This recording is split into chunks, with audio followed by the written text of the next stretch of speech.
आतापर्यंत आपण maths scorer या चॅनलवर स्टेट बोर्ड मॅथमॅटिक्सचे मॅथ्स 1 आणि मॅथ्स 2 च्या सर्व टॉपिक्सचे व्हिडिओज पब्लिश केलेले आहेत। आता तुमची फायनल एक्झामची वेळ आलेली आहे, बोर्ड एक्झाम जवळ आलेले आहेत, त्यामुळे ते लक्षात घेऊन बोर्ड पेपर पॅटर्न मध्ये असलेले जे क्रिएटिव्ह क्वेश्चन्स असतात, जे क्वेश्चन नंबर 5 मध्ये विचारले जातात, त्या क्वेश्चन्सची प्रॅक्टिस आपण करणार आहोत चॅप्टर वाईज। आज आपण लिनियर इक्वेशन्स इन 2 व्हेरिएबल्स मधले क्रिएटिव्ह क्वेश्चन्स पाहणार आहोत। आपल्याला जेव्हा क्वेश्चन पेपर मध्ये प्रश्न येणार आहेत तेव्हा पुस्तकामध्येच जी काही मध्ये इन्फॉर्मेशन दिलेली आहे, काही छोट्या मोठ्या ऍक्टिव्हिटीज दिलेल्या आहेत, त्यावर बेस्ड असलेलेच क्रिएटिव्ह क्वेश्चन्स विचारले जातात। बहुतेक वेळा आपल्या पुस्तकामध्ये पेज नंबर 9 वर बघा, मी मुद्दाम पेज लिहून ठेवते, पेज नंबर 9 वर आपल्याला एक ग्राफ काढून दाखवलेला आहे आणि त्या ग्राफशी रिलेटेड काही क्वेश्चन्स विचारलेले आहेत। तोच प्रश्न आपण इथे घेतोय, तिथे त्या प्रश्नांची उत्तरं डिस्कस केली नाहीये, तुम्हाला फाइंड आउट करायला सांगितली आहे।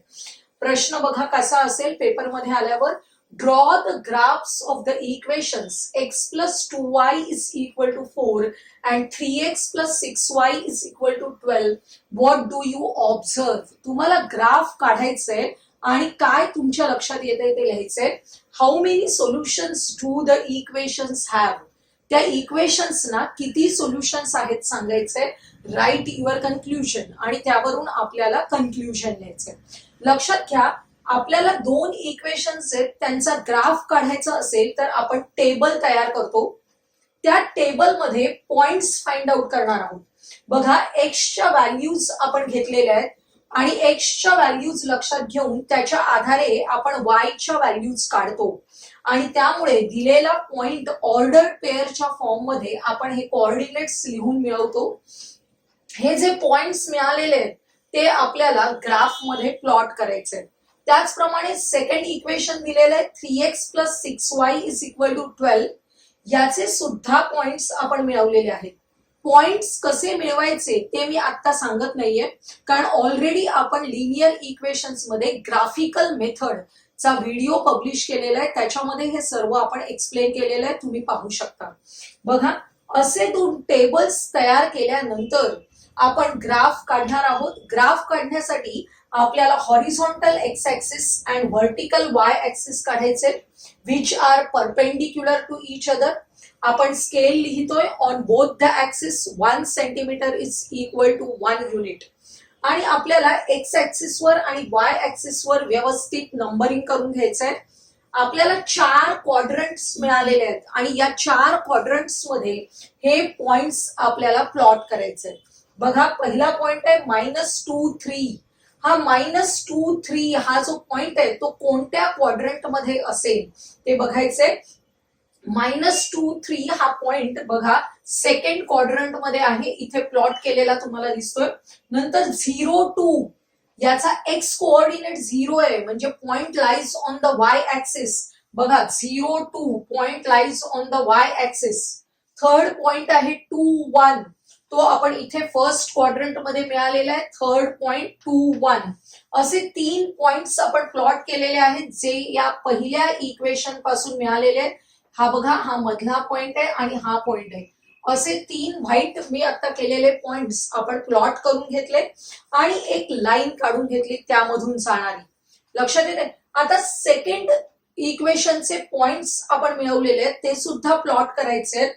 -4 4, -4 4 हा सुद्धा सेकंड क्वाड्रंट मध्ये असणारा पॉइंट आहे। बघा, -4 च्या वर आणि 4 च्या एक्झॅक्टली समोर असा आपल्याला -4 4 हा पॉइंट मिळाला। सेकंड आहे 1 1.5, हा बघा 1 च्या वरती आणि 1.5 च्या समोर असा 1 1.5 हा पॉइंट आहे। आणि थर्ड पॉइंट आहे 8 -2, हा जो पॉइंट आहे तो फोर्थ क्वाड्रंट मध्ये मिळणार आहे आपल्याला। बघा, 8 च्या खाली आणि -2 च्या समोर, माझ्याकडे फळावर जागा नाहीये त्यामुळे तो कोपऱ्यात गेलेला आहे, तुम्ही व्यवस्थित काढायचंय। 8 -2 असे आपल्याला पॉइंट्स मिळाले। या टेबल मध्ये जे पॉइंट्स घेतलेले आहेत मी ते मुद्दाम पुस्तकातलेच घेतलेले आहेत, पेज नंबर 9 च्या ग्राफ मधले, म्हणजे तुम्ही व्हिडिओ संपल्यावर सुद्धा पुस्तकातलं ते पेज व्यवस्थित पाहू शकता आणि त्याचं निरीक्षण करून खाली दिलेल्या प्रश्नांचं वाचन सुद्धा करायचंय मुद्दाम. बघा, अशा प्रकारे हे दोन्ही टेबल मधले पॉइंट्स आपण प्लॉट केले.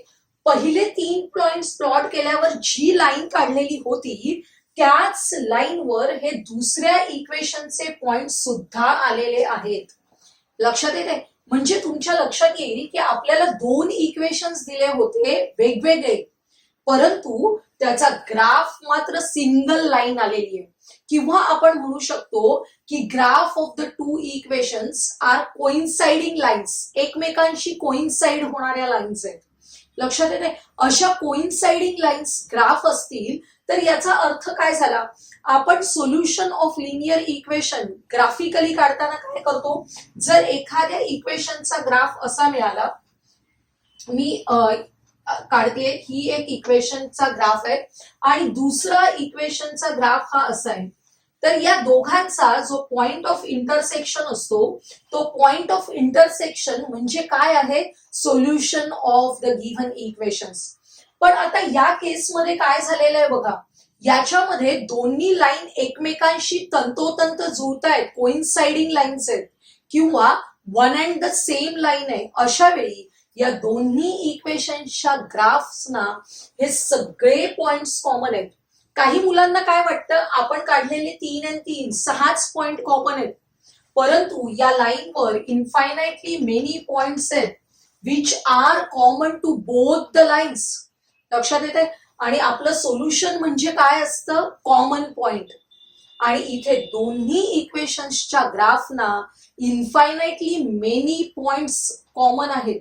याचाच अर्थ सोल्युशन्स किती असणार आहेत? अर्थातच इन्फायनाइटली मेनी, म्हणजे आपण मोजू शकत नाही असे असंख्य सोल्युशन्स आपल्याला मिळणार आहेत.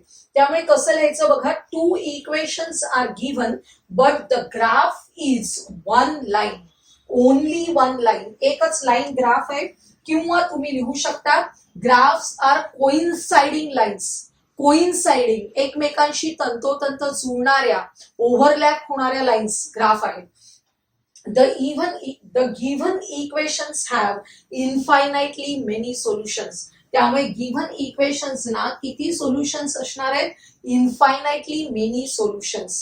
आपल्याला इथे विचारलेलं आहे राईट युअर कन्क्लुजन्स. बघा, असे इन्फायनाइटली मेनी सोल्युशन्स केव्हा असतील असं आपल्याला आपल्या कन्क्ल्युजन मध्ये लिहायचंय. आपण थोडस या इक्वेशन्सचं निरीक्षण करूया. या एक्सचे जे कोइफिशियंट्स आहेत, एक्सचे जे कोइफिशियंट्स आहेत त्यांना आपण म्हणतो A1 and A2, त्यांचा रेशो काढूया. A1 upon A2 हा रेशो बघा, एक्सचा कोइफिशियंट आहे इथे 1 आणि इथे 3 आहे, म्हणजे A1 upon A2 is equal to 1 upon 3. आता वायच्या कोइफिशियंट्सचा रेशो काढूया, म्हणजेच मी B1 upon B2 काढते. बघा, B1 ची व्हॅल्यू आहे 2 आणि B2 ची व्हॅल्यू आहे 6. यांचा जर आपण रिड्यूस फॉर्म मध्ये रेशो काढला तर तो रेशो सुद्धा किती येतोय? 1 upon 3 येतोय. बरोबर. आता C1 upon C2 काढायचंय. C1 upon C2 is equal to काय होणार आहे बघा, C1 ची व्हॅल्यू आहे 4 आणि C2 ची व्हॅल्यू आहे 12. रिड्यूस फॉर्म मध्ये रेशो येणार आहे 1 upon 3. तुमच्या लक्षात येईल इथे सगळे रेशो इक्वल आहेत. A1 upon A2 is equal to B1 upon B2 is equal to C1 upon C2. असं जेव्हा असेल तेव्हा मिळणारा जो ग्राफ आहे तो आपल्या अशा प्रकारे कोइन्साइडिंग लाईन्स असणार आहे. लक्षात येते? आणि त्यामुळे त्यांना इन्फायनाइटली मेनी सोल्युशन्स असणार आहेत. त्यामुळे आपण कन्क्लुजन लिहायचंय, if A1 upon A2 is equal to B1 upon B2 is equal to C1 upon C2, then the equations have infinitely many solutions. असं कन्क्लुजन आपण लिहू शकतो. नेक्स्ट क्वेश्चन बघूया. आपल्या पुस्तकामध्ये टेक्स्टबुक वर पेज 10 मध्ये हा क्वेश्चन दिलेला आहे. आपल्याला दिलेला क्वेश्चन आहे पेज 10 वर. त्यामुळे तो क्वेश्चन कसा आहे बघा, draw the graphs of x minus 2y is equal to 4, 2x minus 4y is equal to 12 on the same coordinate plane. Observe it. think the relation between the coefficients of x and coefficient of y and the constant terms and draw the inference. आपल्याला conclusion द्यायचंय. मगाच्या question प्रमाणेच आपल्याला दोन equations दिलेले आहेत. या दोन इक्वेशन्सचा graph काढायचा आहे. आपल्याला ग्राफ काढायचंय म्हणजे तुम्हाला अगोदर टेबल्स तयार करावे लागतील, त्याच्यामध्ये पॉइंट्स फाइंड आउट करावे लागतील आणि पॉइंट्स फाइंड आउट केल्यानंतर तुम्ही ग्राफ प्लॉट करणार आहात आणि त्या ग्राफचं निरीक्षण करून आपल्याला प्रश्नांची उत्तर लिहायची. आता मी ग्राफ मुद्दाम काढलेला नाहीये कारण ग्राफ कसा काढायचा हे आपण ऑलरेडी शिकलेलो आहोत. फक्त मी तुम्हाला सांगणार आहे की या लाईन्स, हा जो ग्राफ तुम्ही काढणार आहात या दोन्ही इक्वेशन्सचा, तो ग्राफ असा येणार आहे. बघा, या ज्या लाईन्स तुम्हाला दिसत आहेत असा ग्राफ तुम्हाला मिळणार आहे या दोन इक्वेशन्सचा. म्हणजे कसा? Lines parallel to each other. लक्षात येते तुम्हाला? तुम्ही जेव्हा या दोन इक्वेशन्सचा ग्राफ पेपरवर काढाल तेव्हा त्या lines parallel to each other असा आपल्याला ग्राफ मिळणार आहे. आता पॅरलल लाईन्स इंटरसेक्ट होत नाहीत आपल्याला माहिती आहे. आणि आपण सोल्युशन कसं फाइंड आउट करतो लिनियर इक्वेशन्स मध्ये? जेव्हा दोन लाईन्स इंटरसेक्ट होतात तेव्हा हा पॉइंट ऑफ इंटरसेक्शन म्हणजेच आपलं सोल्युशन असतं. बरोबर आहे? हे आपलं सोल्युशन असतं. पण आपले ग्राफ आहेत ते आता इंटरसेक्टच होणार नाहीयेत. त्या पॅरलल लाईन्स आहेत, त्या कितीही वाढवल्या तरी इंटरसेक्ट होणार नाहीत. म्हणजे या दोन लाईन्सना एक सुद्धा पॉइंट कॉमन नाहीये. No single point is common for both the lines. लक्षात येते? मग अशा वेळी आपण सोल्युशन काय लिहिणार? या अशा प्रकारच्या लाईन्स जेव्हा असतील नो कॉमन पॉइंट, तेव्हा लक्षात घ्यायचे की there is no solution for the given equations. आपल्याला कसं लिहिता येईल बघा, graph of the given two equations are lines parallel to each other. कशा लाईन्स असणार आहे? Lines parallel to each other असा ग्राफ मिळणार आहे. तुम्ही तो काढायचा आहे. लक्षात येते? The lines do not intersect each other. Parallel lines आहेत म्हणजे ते इंटरसेक्ट होणार नाहीयेत. That means there is no common point for both the equations. No common point, एक सुद्धा कॉमन पॉइंट नसणार आहे त्या दोन इक्वेशन्स साठी. याचाच अर्थ given equations have no solutions. अशा प्रकारचे जे इक्वेशन्स तुम्हाला दिलेले आहेत त्या इक्वेशन्सना सोल्युशन नाही, नो सोल्युशन असं आपल्याला लक्षात येते. आता त्यांनी पुढे सांगितलेलं आहे, think the relation between the coefficients of x and coefficients of y and the constant terms. आपल्याला रिलेशन फाइंड आउट करायचंय. आपण हे फर्स्ट इक्वेशन जे आहे ते a1x plus b1y is equal to c1 या फॉर्म मध्ये आहे. Second equation a2x plus b2y is equal to c2 या फॉर्म मध्ये आहे. या दोघांशी कंपॅरिझन करून आपण a1 अपॉन a2 चा रेशो काढायचा. a1 अपॉन a2 या फर्स्ट इक्वेशन मध्ये x चा कोइफिशियंट आहे तो म्हणजे आपला a1 आहे 1 आणि सेकंड इक्वेशन मध्ये x चा कोइफिशियंट आहे तो 2 आहे. म्हणजे a1 अपॉन a2 ची व्हॅल्यू आली 1/2. आता आपण b1 अपॉन b2 काढतोय. b1 ची व्हॅल्यू बघा -2 आणि b2 ची व्हॅल्यू आहे -4. b1 अपॉन b2 काढताना -2 upon -4 which is equal to 1/2. लक्षात येते? आणि c1 अपॉन c2 काढायला c1 आहे 4 आणि c2 आहे 12. 4/12 रेशो येणार आहे 1/3. या दोघांचा रेशो 1/2 आलाय विच इज इक्वल. पण त्याच्याशी c1 अपॉन c2 इक्वल नाहीये. म्हणजे आपल्याला कसं रिलेशन मिळत आहे? a1 upon a2 is equal to b1 upon b2 which is not equal to c1 upon c2. Not equal to साठी हे साइन केलेलं आहे. इक्वल टू साइन असतं त्याच्यावर एक तिरकी रेष काढली की नॉट इक्वल टू होणार आहे. Not equal to c1 upon c2. याच्यावरून आपल्याला इन्फरन्स म्हणजेच कन्क्लुजन लिहायला सांगितलेलं आहे. काय कन्क्लुजन लिहू शकतो बघा? When a1 upon a2 is equal to b1 upon b2 is not equal to c1 upon c2, then the equations have no solutions. अशा प्रकारच्या इक्वेशन्सना सोल्युशन नाही हे लक्षात घ्यायचंय. थर्ड क्वेश्चन बघा. What is the nature of solution if D is equal to 0? D म्हणजे value of determinant D is equal to 0. What can you say about lines if the common solution is not possible? हा सुद्धा पुस्तकातला think it असा जो प्रश्न आहे तो आपण घेतलेला आहे. आन्सर मध्ये आपण बघूया. दोन इक्वेशन्स आपल्याला या फॉर्म मध्ये असतील. a1x plus b1y is equal to c1. a2x plus b2y is equal to c2. तर आपण d कसा लिहितो? क्रॅमर्स रूलने एक्झाम्पल सॉल्व करताना आपण d कसा लिहितो? या x चे जे कोएफिशियंट्स आहेत a1 and a2 ते आपण फर्स्ट कॉलम मध्ये लिहितो आणि y चे कोएफिशियंट्स आहेत b1 and b2 ते आपण सेकंड कॉलम मध्ये लिहितो. बरोबर. आणि या डिटर्मिनंटची व्हॅल्यू म्हणजे आपला d आहे आणि ती आपल्याला इक्वल टू 0 दिलेली आहे. आता बघा, डिटर्मिनंटची व्हॅल्यू काढायला काय करतो आपण? या दोघांचा product, first product minus second product, या दोघांचा product which is equal to 0. ही जी मायनस टर्म आहे ती अपोजिट साइडला गेली की प्लस होणार आहे. आपल्याला असं रिलेशन मिळेल. आता आपण काय करूया, a1 या a2 ला याच्या डिनॉमिनेटर मध्ये आणलं विच इज इक्वल टू हा b1 तसाच ठेवलाय आणि b2 ला इकडे डिनॉमिनेटर मध्ये लिहिलंय. आपल्याला कसं रिलेशन मिळालं बघा. a1 upon a2 is equal to b1 upon b2 असं रिलेशन मिळालेलं आहे. आपण क्वेश्चन नंबर 1 and 2 सॉल्व्ह केले बघा. या दोन्ही इक्वेशन्स मध्ये तुम्हाला a1 upon a2 and is equal to b1 upon b2 अशी केस होती.